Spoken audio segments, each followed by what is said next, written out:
right, everybody. Welcome to Game Over Toronto after an exhilarating game, which saw two titans clash. And not really. It was actually kind of a for the Leafs side. My name is Fouad Suleiman. On the other line over here is Armaan Panthaki. Armaan, how'd you feel about that? It was interesting. A lot of bounces, I would say. It was frustrating for Leafs fans.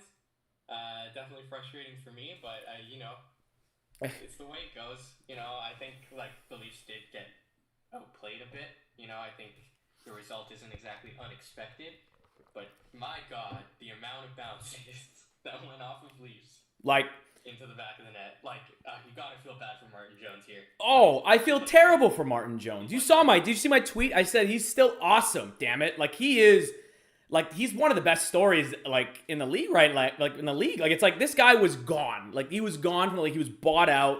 He was considered an albatross in the minors. Now he's claimed and he gets the opportunity again. We'll get to that, but just want to let's start off with the first period here. Let's start off obviously because we had the ceremony for one John Tavares 1,000th point. Now I did not catch, why did this happen now and not the last home game? Probably just a time thing. Getting everything ready because they had to have the painting commissioned. I guess and all that stuff. I'm assuming that takes time. I don't know if they probably could have predicted it would happen soon, so they could have had it done earlier. But that's just how it works. But honestly, I loved it. The entire presentation was really well done.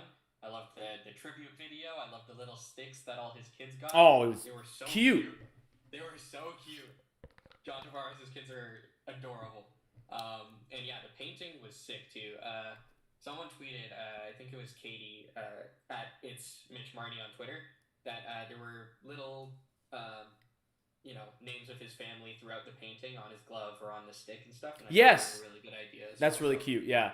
Just well done. Well done, tribute. Great ceremony. Yeah, they do a great job there. The game ops department does a great job. Love that Daryl Sittler just comes out of nowhere, just here's the sticks. Here you are, because he's always there. I don't know if you've been to these games. Yeah, no, he's always there. Always there. He's a Leafs legend. He lives in the Scotiabank Arena. So yeah, it's worth celebrating because put some perspective on it, and then we'll move on. But he's the 98th person to do that, 1,000 points. How many players have played in the NHL? Hundreds and hundreds and hundreds of thousands over the last 100 years. A lot. That's an extremely big accomplishment. Love that. So yeah, we'll get with the first period. We had they looked the shakiness started in the first period. Honestly, it was loosey goosey. A lot of bad turnovers. They didn't get punished for it in the first period, but man, Domi and Nick Robertson, that line that we love, provides great energy, great spark. But my goodness, some of the turnovers that they coughed up in that first period. Whew. All game, honestly. They had a rough game overall. I thought their puck management was pretty awful. They were coughing up pucks that should have been easy breakouts, especially through the neutral zone, and it resulted in multiple chances against. And really, they got bailed out, especially in that first period, by Martin Jones on quite a few saves. But yeah, the rough game for both Nick Robertson and Max Domi. I think I don't have the expected goals numbers up in front of me, but I can't imagine they won their minutes in the expected goals. I wouldn't expect it. The eye test definitely backs that up because, yeah, just rough game for them. Puck management was awful. It was pretty decision making. But in the first period, they didn't get hurt by it. They were fine. They were fine with the first period. Came out 0-0. So I was like, okay, it's still a good game. They still got time to start playing. And they started the second period out with a pretty furious pace. They had 3 early shots, getting a lot of getting a lot of chances and cutting down a little bit on those insanely bad turnovers. But how many of those turnovers? We're gonna get to Martin Jones in a second, but how many great 10-beller saves he had to make right in front of the net? That's how many times those turnovers got in front of the net. Yeah, they were a little sloppy with the puck. I also thought the Rangers weren't all that good. Like, Shesterkin had an amazing game as well. Speaking to the start of the periods, I thought each period 1, 2, and 3, the Leafs started off like really, really hot on pretty much, every first minute of the period. But then things kind of cooled off, and the Rangers kind of capitalized on some of the plays there. But yeah, just a little bit of sloppy defensive decision making by the Leafs today, and it ends up obviously the goals against were unlucky. Like, they were all pretty much unlucky. We'll get to that. Goal. But you also create your own luck, and we gave them enough chances, shooting at the net, with chaos in front that, sometimes the bounces don't go your way, and part of that is making sure that you're defensively sound. And it was just a weird night. Like, I don't blame anyone on any of the goals, but weird, yeah. But even if those goals didn't go in, right? Like, some of the other goals should have gone in, or some of the other shots should have gone in, and Martin Jones just managed to bail us out, So it's sort of one of those nights that I feel like we got outplayed, but also it's very frustrating because the goals are so stupid. Especially that first goal. Oh my God. I was going to get to that. Because you said the word bounce, and boy, did the bounces not go their way. I felt like, sometimes when I deal with tech issues on this, that's how... I find that being a bad bounce, when the internet goes off, and that happened there, it was just that first goal, it just took 2 bounces, goes off of, I believe, who in front, was Morgan Riley in front, or that was the second goal? Because there was a lot of bounces, I kind of lost it, but just nothing. It was nothing that Martin Jones could do, and it just rolled gently into the net like a little tumbleweed in the middle of the desert. Yeah. It was... And it's a stupid goal when even the team that scored it is just like, what? You saw, like, Keandre Miller reaction after the goal, and he was just, like, flabbergasted that went in. And yeah, it's just like, what can you do about that? I don't blame anyone in that, play. It takes a weird, like, double bounce, essentially, and slowly trickles by Jones, and he doesn't even see it. He doesn't have time to, like, react because he has no idea where it is. So... it sucks, but it's the way the game goes sometimes, and you kind of just have to move past it and, get back and tie it up, which they did. Which they did. Very, very shortly after. Normally, it's the other way around. The Leafs score first. They give the goal up, which they did in this game as well. But, Morgan Riley creates the goal there. I mean, Morgan Riley has been absolute workhorse this season. Completely underappreciated and under-talked about, but he is... the glue that binds that defense together. And it's a lot of pieces, but he's the glue that binds it. He almost had a catastrophic turnover in the first. He falls in the blue line. But, he was good. But then he creates the goal by just circling into the zone and just drops it for Matthews, who I don't even think it was a good pass, but it lands behind Austin Matthews. And I don't know, in a 10th of a second, he gathers it from behind, looks, snipes, back of the net. Yeah. How many people on earth can do that but Austin Matthews? Very few. Matthews, he's been absolutely insane recently. Like, I think the 4 games before this, he had 7 goals, 3 assists for 10 points, and then today he had obviously 2 goals. And he's put up a crazy amount of shots in that period as well. Like, I think before this 4 games, he had 27 shots in total, and I'm going to pull up how many shots he had today, because I think it was also a very high amount. Let's see. Yep, 5 shots on goal today. So he's putting up a lot of shots, and they're obviously all good, and he's doing this while sick, given he missed the last game from an illness. But, he's just insane. And it's really paying off. And, you speaking on Riley, they were actually talking on the intermission as well about penalty minutes, and both Matthews and Riley have not taken a penalty this season, which is really insane given they're up against the toughest competition, getting a shitload of time on ice and playing very well, the both of them. And, to do that while also not committing any infractions is insane. And, Morgan Riley on this play was absolutely key. Like you said, he jumps up on the rush through the neutral zone, gains speed. He brings in 2 defenders, and he makes a really good pass, honestly. Obviously, it's a little behind Matthews, but given where the defenders were, it's absolutely a great pass, and Matthews makes no mistake. He can take that pass reception and get the puck off in an instant, and he picks that top right corner just perfectly. And honestly, that play starts in the defensive zone. Oh yeah, we made a really good defensive zone play where we were sort of passive on the point, and then we pressure it a little, and then it forces the Rangers to make a bad pass, and Bertuzzi manages to clear the zone to get it to Matthews in the neutral zone. And so that's just a really well executed play. Defense to offense transition. You have a defender jumping up on the rush as well, and Matthews, an elite goal scorer. You can't give him too many chances like that without expecting him to score. So, yeah, just really, really good bounce back shift there. Totally. I mean, yeah, it was good to see. Like, he's always the one to bring the momentum back. Like, that's what he does. Like, he's always seems to be shifting the momentum when things are not going well. Like, it's just, you have that kind of guy where he can just change the complexion of any game that he's in. Just so you know, you kind of went black for a second. You went dark. I brought you back into the screen. I brought Armaan back to life. There was a bit of a glitch in the Zoom because that's what happens with Zoom calls and connecting all this together. Well, he's back. Armaan is back. See, bad bounces. Like I told you, like bad bounces. That's I can relate to the bad bounces. So again, as we stay on brand with the show. Another stupid bounce. This time off of Morgan Rielly, a person we just started praising. Alexis Lafreniere shoots it from the point, goes like a weird angle that probably wouldn't have went in anyway, and it just ends up in the back of the net.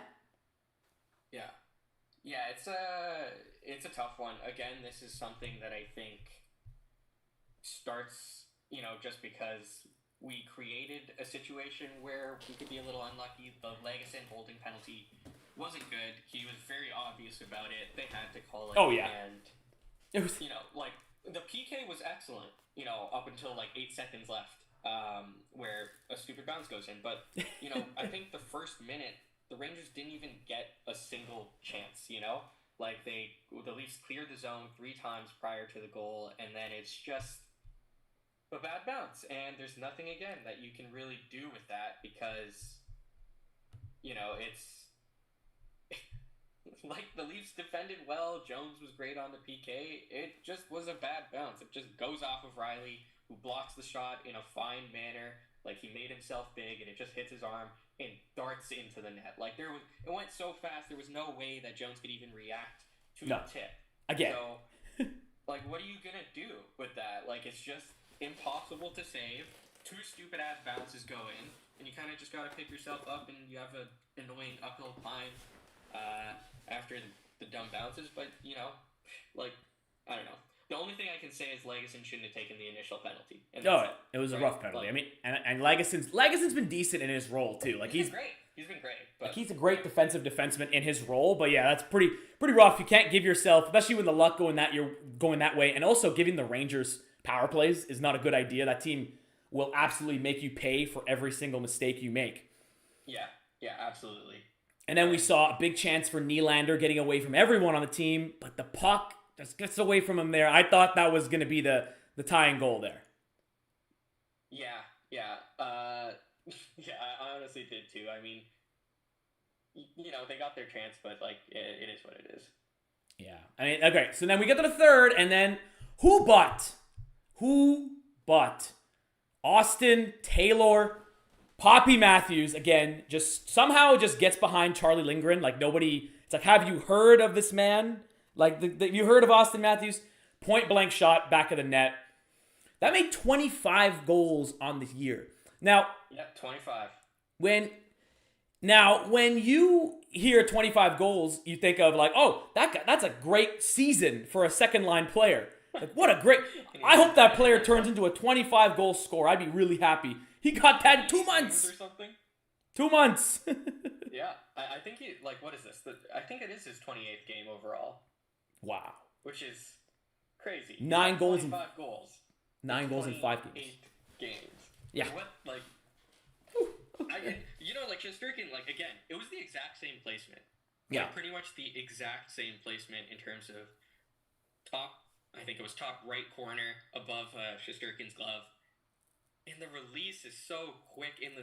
Honestly, this is one play that I think the Rangers want to have back, because they just gave him so much open space, and McCabe had all the time in the world below the goal line to, make that pass, and they really didn't pressure him all that much. But the Leafs played this perfectly again. If we're counting, non-bouncing goals, the Leafs would be up 2-0, but they don't ask how, they ask how many, and the Leafs are just tied. But yeah, it was ridiculous. The shot is unstoppable.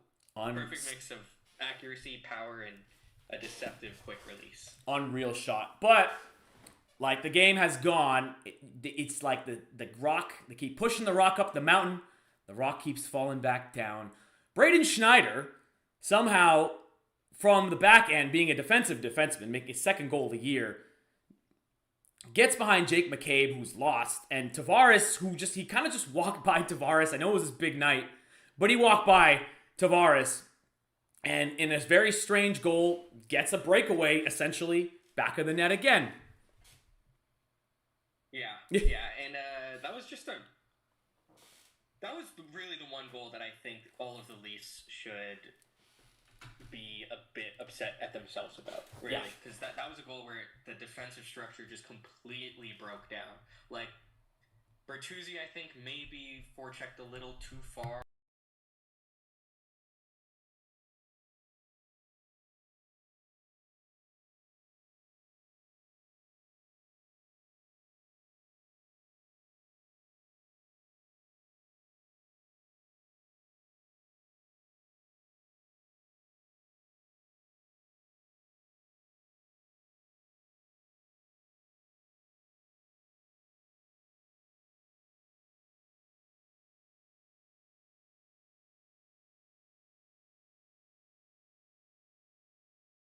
Goes through unimpeded, complete miscommunication by Tavares and McCabe.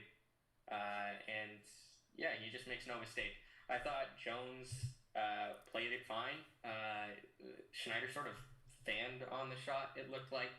And Jones thought it was going to go high, and it went low, and it beats him. But, that's a play you don't want to see happen, because it's tied, and I think there was, 10 minutes to go in the game. Yeah. And to have a breakdown in your structure, apparently I don't have audio. Let's see now. I think it's back. Hello. Okay, it's back. It's back. Might have been a little glitch in the system. Hello? He's back. You're back. You're back. Keep talking. Say it again. Say it again. So yeah, what I was saying is essentially that Schneider's goal was just a really bad breakdown in structure, and it's something that you don't want to see with 10 minutes to go in the game when it's tied. McCabe gets caught. On the covering Wheeler on the short side, on the wall, and doesn't really communicate with Tavares too well. That Schneider was his man. Tavares gets caught flat-footed and takes a bad angle, and Schneider kind of goes through the neutral zone unimpeded. He goes through and makes an entry unimpeded, and then just flies by Tavares and gets essentially a breakaway chance and makes no mistake. It was a bad breakdown in structure. I think it comes down to being an issue with miscommunications between Tavares and McCabe, but it's something that you really don't want to see in a tie game with 10 minutes to go, because most NHLers, if you give them that chance, will make a pretty good go of it. And Jones doesn't really have a chance here either, as he thinks it's going to go high and Schneider goes low, but. Yeah, you don't want to see a play like that where it's such a bad defensive breakdown. And to me, it was careless hockey. And that's the one goal that I think all of the Leafs should want back, because it was a difference. A really good play by Schneider. Credit to him. He recognized the space, and he utilized it perfectly, and he made no mistake on the finish. And great speed. So credit to Schneider, but bad defending by the Leafs on that one goal. And that's really the only one I want back. Out of all of them, that's the one where I'm like, 2-2 game. If you don't make that play, you don't know what happens. You're not pushing for offense and playing the rest of the game, trying to generate offense and sacrificing a bit of your defensive structure for the rest of the game. And who knows, maybe we win that game if Tavares and McCabe don't have that miscommunication. So that's one that I think really was the turning point of the game, really. And speaking of bad defending, we saw an almost catastrophic turnover again by Connor Timmins. Timmins, yeah. I have a theory. Is Connor Timmins just like lower usage Jake Gardner? Because like he's got some offensive moments, but boy, do I just he makes one a game. He doesn't play that much. Like, yeah, I like him. I mean, it seems like a good player offensively. He's not someone you could start with in the playoffs. I couldn't do it. I couldn't do it seeing it on his stick in a playoff game. Couldn't do it. Couldn't be me. Yeah, like it was a tough play, and you don't want to see him make that high risk play so close to the defensive blue line, but also what I think we were down 1 goal. It was late in the game. You kind of want to make, and maybe he was pushing for offense, so I'm not too worried about it. But yeah, Timmins sometimes.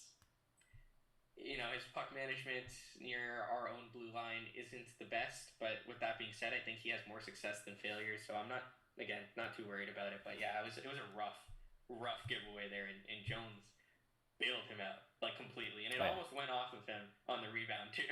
Yeah. So, yeah, tough game for him. And the pièce de résistance, finally, to cap it all off, another deflection. This time from Artemi Panarin from the point off of, I don't even know anymore. I got lost who they got to keep going off of. Everyone. Just went off everyone. Went off all of us into the net. It bounced off Legason on this one. Legason, okay. I should have made like a card of like who bounced off of who. Oh boy.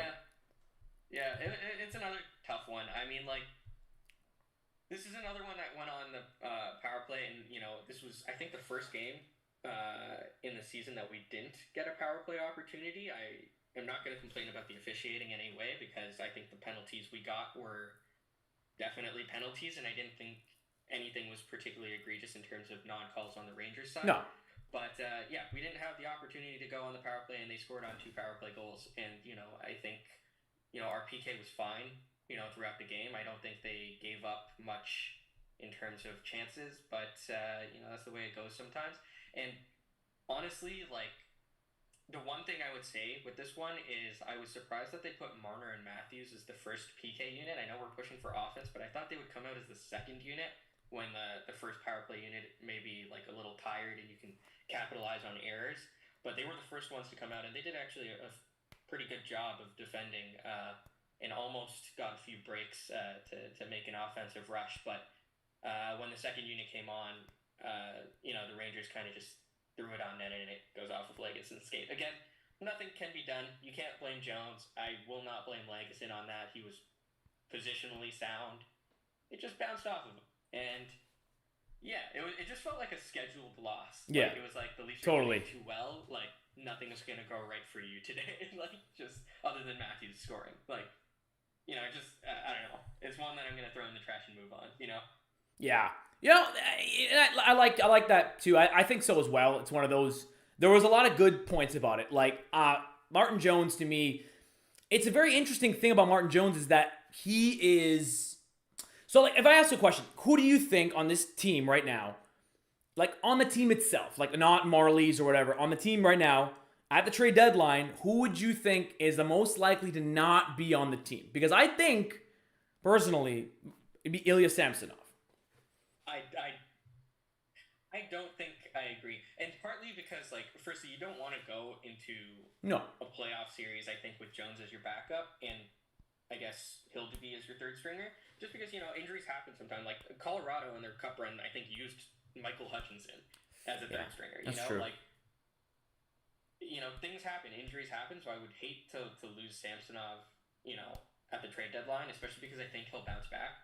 But to that point, Martin Jones has given the Leafs some stability on their goaltending end, because I was really worried when Wall went down that we would be absolutely screwed.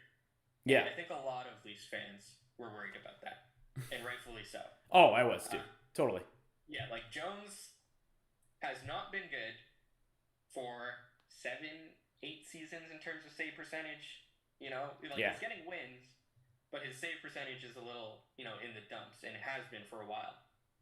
Yeah. And also, he was not good for the Marlies this year. He's not been good for the Marlies at all, and Hildeby has essentially far outperformed him on the Marlies. So he came up, and I was a little worried, but his first 3 games he had a shutout. All 3 of them were wins. He had a goals against of like 1.85 and a save percentage of 949. So stellar coming into this game, and I thought he gave the Leafs every single chance to win this one. And his numbers have gone down drastically because of this game, but it does not reflect his play today. And I will say I'm far more confident right now in Martin Jones than I ever was since we acquired him. And it's given us stability because I have very little confidence in Samsonov in his current stage of play. Right? I think Samsonov is a better goalie than Martin Jones. I think most people would say Samsonov is a better goalie than Martin Jones. It's just a matter of getting some consistency out of Samsonov, which has always been his issue. And so that's something that I think we need to figure out. But by the time the season ends, I'm fairly certain Samsonov is still our backup and Martin Jones will be in the AHL, hopefully. And that's a good thing in my opinion. Yeah. Martin Jones should be a capable third stringer, and I think he is. And I think he's a very good third stringer. And he's managing to get us wins and good play in a pinch. And I'm not certain of that being a consistent thing over a large amount of games, Fair. And that's a fair point. But like to me, I always think it's also on the player side, right? Like if you look at a guy like Samsonov is in a contract year, right? Like he took a qualifying offer. Yeah. Him and his agent might be like, yo, we're lighting money on fire right now. Like it just yeah. So actually, yeah. From a player's end, if I'm Samsonov and I'm being supplanted now by a third stringer who we thought was all washed up, man, I'd be looking elsewhere too. Like that's just me. I'd be like, damn, I need an opportunity to show my stuff because right now I'm not going to be hot in the free agent market. Will they acquiesce to that demand? Probably not. But there's also a chance that Brad Treliving might look and say, if this keeps up by Martin Jones and they think and Wall would come back healthy, this is what my thought process is. Like you have those two, and maybe Brad Treliving looks at this as he could take that 3.5 and put it somewhere else, right? Where it's like, I don't know, it would take some creative GMing that I don't know if Brad Treliving has that in him, but it was something to look out for. I think there's something to look out for, but Martin Jones, it's such an interesting story. Like this guy's been bought out, waived, everything. I mean, in 2015, he was traded for a first-round pick. Right? Like he was traded a big package. The Boston Bruins acquired him from the Kings, I believe, and he was thought to be a starter, right? Yeah. Yeah, I mean, that's fair. Like I don't know. Like with Martin Jones, Steve actually had a great tweet earlier where he said last year, Jones had a save percentage of .887, but he still had 27 wins in 43 games, which is nuts. And all goalies with a season save percentage of .888 or worse since 2000, Jones has the most wins with 27. Yeah, and you'd have to go back to like 95 to see someone with a save percentage lower with more wins. So he's an enigma of a goalie, in my opinion. Like, he gets wins, but like I don't know, like I just don't trust him overall. Yeah, He still had fair. a great game today, and like he was positionally really sound. He didn't overplay. Like he had a lot of poise, which I love in goalies, is when they don't overplay it, like a complete opposite of like Garrett Sparks and Michael Hutchinson. Like he was just positionally sound. He didn't overreact. He moved laterally quickly, but didn't move to a bad position where he just overplayed the puck. So like I have a lot of faith in Martin Jones as a third goalie. But I really do have faith in Samsonov that he'll bounce back. And like looking at him, he was a first rounder, from Washington, and he's got skill. We've seen it last year. Yeah. So like I have full faith that he'll figure it out. No doubt about it. Well, so I mean depth is a good thing to have. I would like to see that depth. Just a thought experiment, I'd say.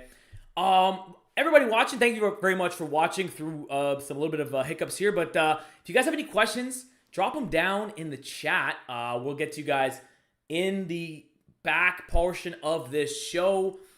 Another story that I was listening to the latest SDP, and they were talking about the Jonas Siegel article came out about Max Domi is not the third line center for the playoffs. Now, people were getting on him.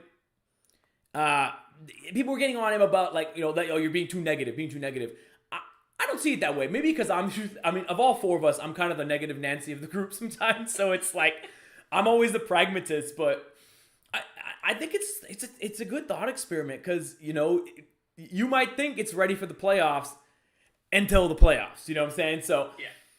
Is it nitpicking? Maybe, but I think we need to nitpick, right? What do you think? I don't know. I also thought that, people ragging on Jonas Siegel for that article is a little weird.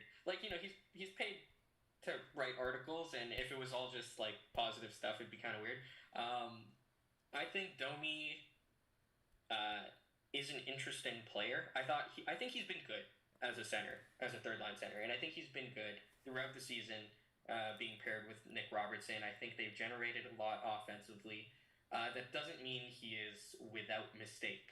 In the Columbus game where we came back with 5 goals and lost in OT, he was largely a reason that OT goal went in. He had a chance to change. He didn't take the change. He ended up being hemmed in the zone, and he ended up being the one who lost coverage. Those mistakes happen with Max Domi. We know this. He's not defensively the best player, and when you're playing center, you're relied on a little more on the defensive end, and we saw it today as well. Sometimes he gets caught out there, and that may not be the best for playoffs, but at this point in time, I do disagree with Jonas Siegel. I don't think it's a dumb article by any means, but I do think that Domi does provide a good, healthy amount of secondary scoring, and maybe not him scoring, but creating scoring chances for his wingers, especially when he's paired with guys like Nick Robertson and Calle Jarnkrok, who can shoot the puck and are finishers, right? Domi, I think, is very high ranked in 5v5 assists this season, and I think he does a really good job at getting slot passes off, and I think the stats are there to prove that as well. So I do think he provides something that's a big positive for the Leafs and something that we've been missing in previous years. But he has flaws to his game, and those flaws can be exploited, especially in the playoffs, with his defensive zone collapses and his, the amount of penalties he takes, for example, can be exploited in the playoffs as well. So, there are things that I would like to see him improve, but I do still think he's a very solid third-line center, even on a playoff team. And I think he provides something that I think we definitely need. And overall, his game with Nick Robertson is good. Today, shit. That line was shit. I want to get that across. I did not like their game today. They didn't generate really much offensively, and they turned over the puck multiple times, resulting in a ton of saves for Martin Jones that he had to kind of bail them out on. But those games kind of happen sometimes. Sometimes the line doesn't click. We can't expect players to kind of be on their game every night, other than Austin Matthews, because he's insane. But absolutely, overall, I think he's okay. I don't like dumping on Jonas Siegel for an article that he wrote. No, I think that was a fine article, but I do disagree with him on that one. Yeah, whether or not I disagree, there is limited amount of resources, and that's just the case. I'd like them to go ahead and get Steven Stamkos to be their third line center. I'd love that. I'm just pulling names. I'm just rolling. I would love that. But there's only a certain amount of resource, some amount of cap space. Allocate that to the defense. That's what I say. I will be fine with Domi on the bottom 6. As a third line center, I think I'm totally fine, totally fine with that. If you get some more help on the back end, that is the number 1, number 2, number 3 priority for this team, in my opinion. But, as they're getting healthy tonight. I think most people would agree with you too. Defensive help is a need, but also you kind of have to consider a couple things. Obviously our defensive results this year have been not very good, both in terms of goals against and also expected goals against. We don't rank very well in either of those, and I think we've been propped up by some pretty solid goaltending from Joseph Woll and some pretty good goal scoring from the rest of our team. I think we're I think we rank in like the top 5 in terms of 5v5 goals for, and total goals for as well, and expected goals for, right? So offense hasn't been an issue for us. With that being said, it has been in the past, especially secondary scoring. And, we talked about it last year. Defense wasn't an issue last year. And like you say, there are limited resources. And if we take away from the secondary scoring to add to the defensive end, you also risk the same problem popping up from last, where your secondary scoring runs dry, and then your, stars get, just completely negated in the playoffs, and you don't have any offense, right? So It's a tough position to be in for the Leafs, because they can only allocate so many resources to all these issues at one time. And you have a lot of cap, in your top 6, and maybe you should just trust them to not, get shut down in the playoffs.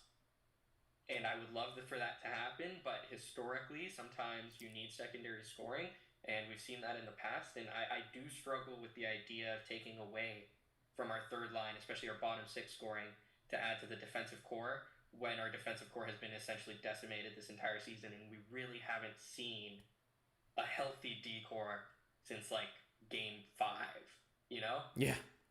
It's kind of tough to actually evaluate this team's defense when it's been like Legason and Benoit and Lajoie, who are AHLers. Like, if they're playing in the playoffs, we're fucked. But that's gonna happen to every team. You take out 3 of your top 6 D-men, you're gonna have a rough go of it. You can't expect every NHL team to have 9, good NHLers on the back end. Like, that's just not really reasonable. So I do want to see a healthy lineup for our D-core before making any moves like that.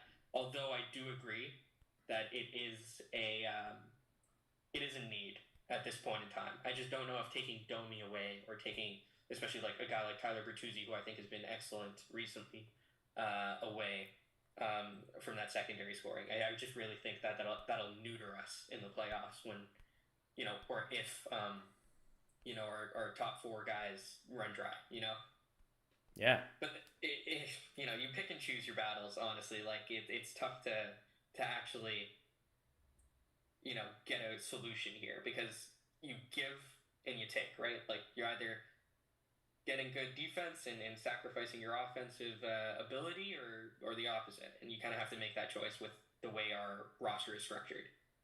Yeah, that's the thing. Yeah, you have to. You got to pick and choose your battles. You got to pick what part is more important to you. Now, secondary scoring has failed in the past, and that's why I like having Max Domi down there. Whatever the expense at defense is, we'll find out. But at the end, I would like to see defense on the defensive end. Like, that's what I want to see from the back end. So guys, get in your questions here for our presser. I think we covered pretty much most of what we got on our plate here. Armaan, are you gonna get? Are you free on your Christmas wish list? Are you looking to get a brand new Leafs jersey, an official Leafs jersey, like from Fanatics? Are you gonna get a Fanatics Leafs jersey? No, I'm not getting a Fanatics. You see that Detroit one? Oh yeah, that was great. I'm sorry. I know this is not a Detroit stream. I can't go away without seeing that. I want to show this. I don't know if you can see it on stream. Can you see it? Yeah. It's a Nylander jersey I got on the Columbus game. I went to it. It was a wild game. There were boos so loud in the second division, and then the cheers were crazy when Matthew scored that 5-5 goal. And it's signed. How did you get that? Would you win an auction or something here?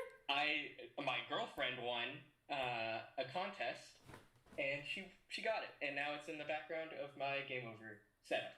Dang. And it's amazing. I love it. Jeez. It's a great early Christmas gift. Great. Signed Nylander jersey. Goodness me. Well, I'm glad I asked that question, because I was asking it in the form of a joke. But you should have led with that.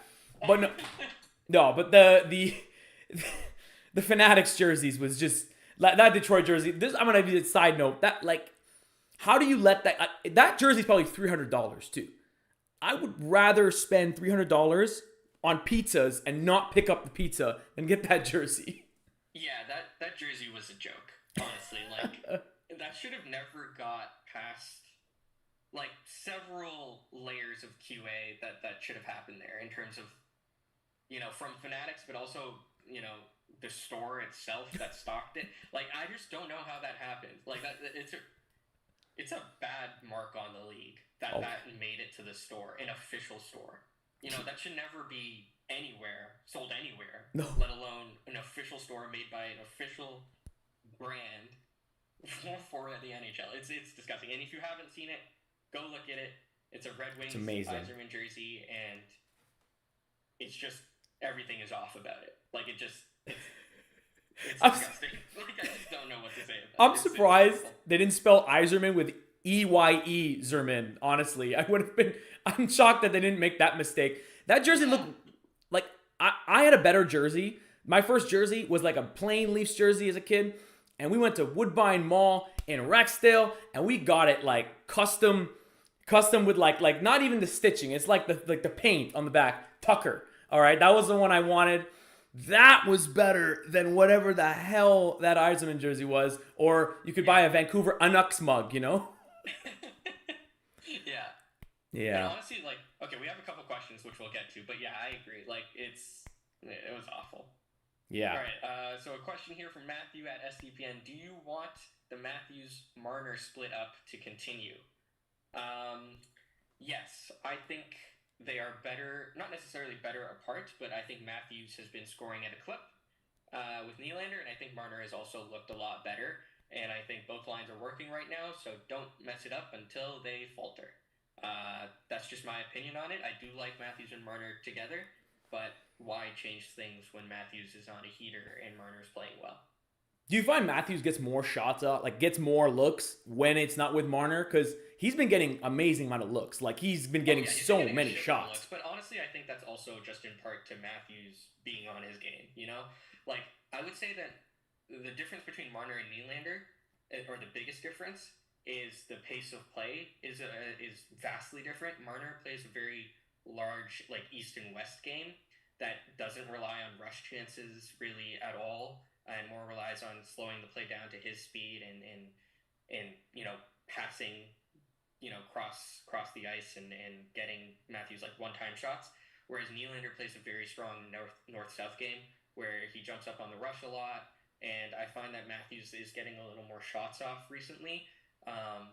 I would have to kind of look at the numbers and look at the tape to see why that is exactly, but I think it's undeniable to say that he has been excellent recently, and I would think that Nylander has something to do with that. So definitely, I would say keep them away from each other until something occurs that, you know, requires change. And the same goes for when Matthews and Marner are together. Like, if they're playing well together, keep them. The beauty of this top four is that we know that both of these line combinations work, you know? And so you can change things up, and, you know, you can change things up when things are going badly. If they're not, why change things? So, yeah, that's my thoughts on it. What do you think? Yeah, if it ain't broke, don't fix it. But you know, I think it's eventually going to go back. I mean, it's a game of runs, basically. It's a game of streaks to where it's like, maybe next week we'll be saying get them back together because they all went on a big drought. You know, that's the way it goes. That's why you have these players, this many of these guys.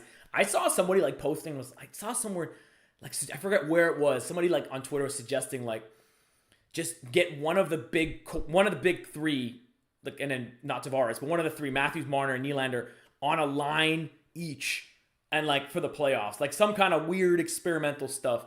I don't mind that idea in principle because it's like the whole thing about like first line, second line, third line. Like, I think, like, egos aside and everything like that, you get one of those guys on each of your lines, the secondary scoring problem might not be a problem in the playoffs. I don't know. That's something I want to see them try. That would be something experimentally cool. I also want to see them try that, and I think they really should, just to see what they have in that as well. So yeah, I'm in agreement.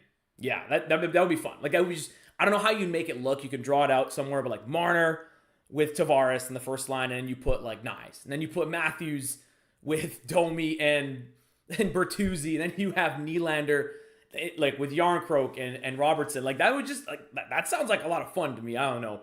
Maybe down the line, Sheldon Keefe will get a little squirrely and try that. Fernanda asks, Can we win the division? The Leafs. Can they win the division? Yes. They can. They can. The Bruins have slowed down. And there was a post on Reddit the other day, and probably on Twitter as well, where they looked at the standings since the Sharks got their first win. And this was mainly related to the Sharks because they've been actually pretty good since they won their first game. But what was interesting to me is the Leafs have been the best team since then in terms of point percentage. And the Bruins have slowed down a bit. I do think that if the Leafs continue their good streak of play, like obviously today we lost, but we're coming off of a 9-game streak of at least getting a point. If the Leafs do continue, this trend, and I think they've been excellent this past month, I think they'd have every chance to win this division. I think they're on a 108 point pace right now, even with the loss today. And I think that can improve as well as they continue because we were off to a pretty poor start.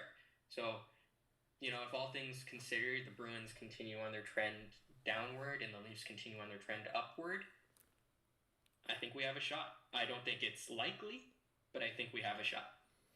Yeah, I mean, I don't think it's likely either, but it'd be something to like, have a North Star, something to play for in the regular season. I think that'd be great. But I don't know what difference it would make, really, because once it gets to the postseason, who knows? I mean, listen. Yeah, we've lost to Columbus and Montreal, so, obviously, matchups aren't everything for the Leafs. We would still be not very confident heading into the postseason as fans.